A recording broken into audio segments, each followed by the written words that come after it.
네, 안녕하세요. 이진행이라고 합니다. 이 자리에 나왔는데 저는 20살, 네, 지금 현재 한국외국어대학교 용인 캠퍼스에서 철학을 전공하고 있는 그저 그냥 20살 평범한 학생일 뿐인데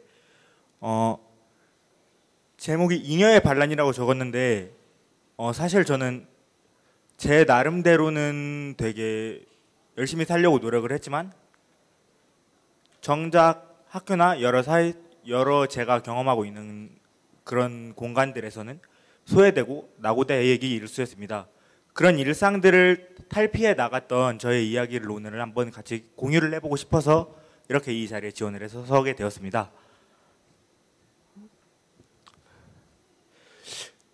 어떻게 말을 좀 운율감 있게 맞춰보고 싶어서 부정하다, 인정하다, 작정하다라고 썼는데 제가 짧게 살았지만 그 제가 살아온 과정 안에서 이 부정하고 인정하고 작정하고는 정말 큰 영향을 준 것 같아요.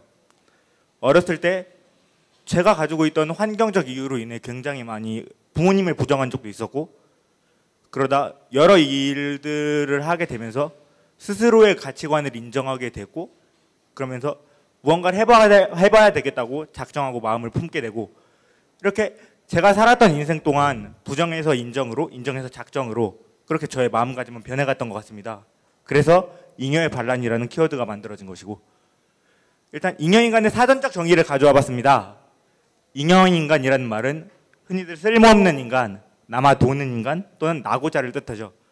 중요한 건 잉여인간도 인간이라는 것입니다. 인간이기 때문에 말을 할 권리가 있고 사람답게 살아갈 권리가 있다는 거죠. 저는 가정환경적 이유로 인해 어려움을 겪었습니다. 그 어려움을 겪었는데 저희 형이 지체장애 1급이고 집이 제가 사남매 막내로 태어났는데 재혼 가정에 형과 누나들과 이복이라는 이유로 많은 분들께서 어머니가 다르기 때문에 너는 형들이 가지고 있는 좋은 유전자를 물려받지 못했을 것이다. 넌 형들과 다르니까 언제나 낙오될 것이고 네가 무엇을 해도 그저 잘나가는 첫째 형과 누나에 비해 그늘에 묻힐 것이다 라는 악담을 많이 쏟기도 하였습니다. 이런 악담들 속에서 형들과 어머니가 다르다는 이유로 학교에서 왕따를 당했습니다. 배가 다른 게 그렇게 큰 죄였을까요?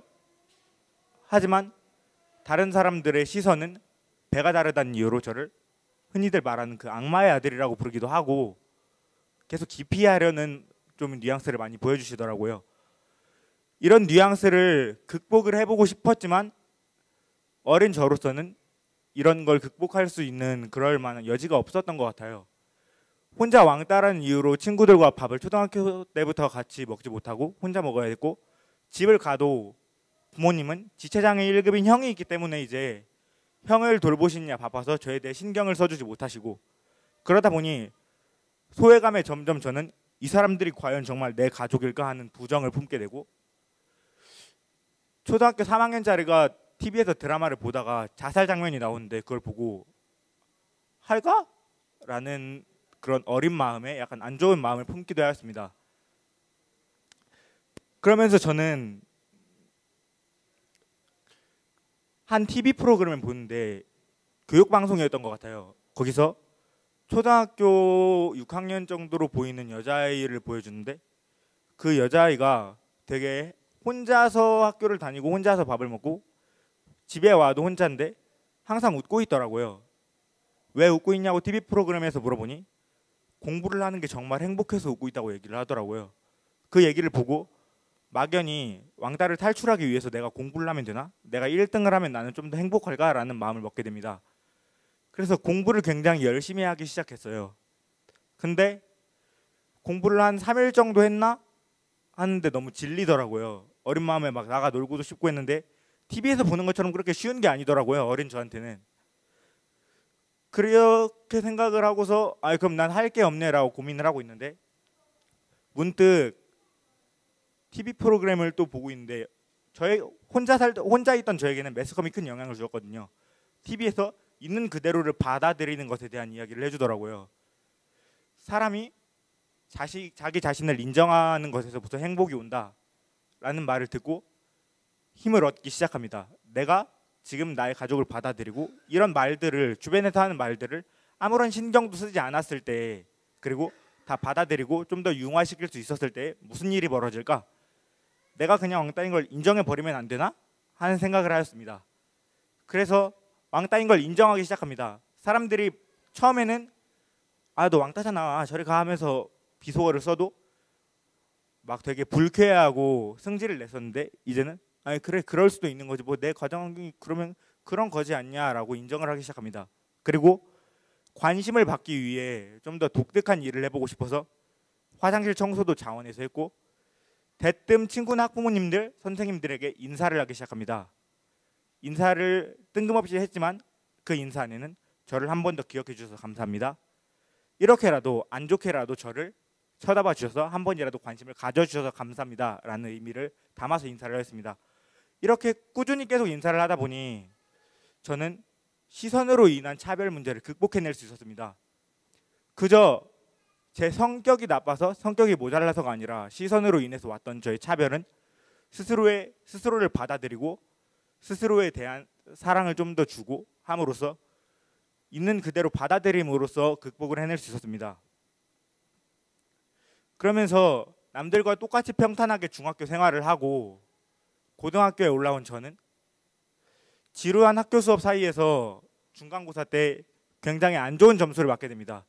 전 지금 20살이기 때문에 입시를 겪은 지 이제 수능을 본 지가 약 1년 정도가 돼가는 것 같은데 처음에 저는 학교에 들어갔을 때 7등급, 6등급, 5등급 이렇게 안 좋은 하위권에 맴도는 그런 약간 낙제생이라고도 불리는 학생이었어요. 열심히 해서 부모님이 원하는 대로 전문계 고등학교가 아닌 인문계 고등학교를 들어갔지만 성적은 밑바닥을 기고 있었죠. 선생님들이 성적으로 인한 차별을 하시기 시작하더라고요. 1등급인 애들은 영재반, 2등급인 애들은 우수반, 3등급인 애들까지만 기숙사, 그리고 6등급, 7등급 애들이 하고 싶어 하는 게 있는데 이 애들은 아무것도 할 수 없다고. 그냥 너네들은 직업반을 가거나 아니면은 열심히 해서도 안 되면은 전문대를 가라고 이야기를 많이 하시더라고요.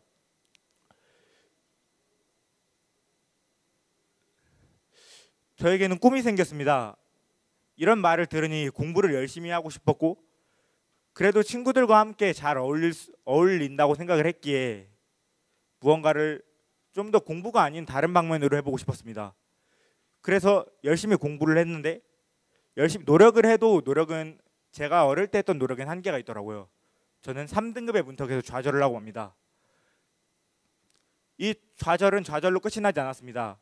학교에서 말하는 걸 좋아하고 소통하기를 좋아하던 저는 친구들과 이야기를 하다가 싸움이 벌어졌고 체육 시간에 골대에 얼굴을 부딪혀 전치 9주에 수술을 하게 됩니다.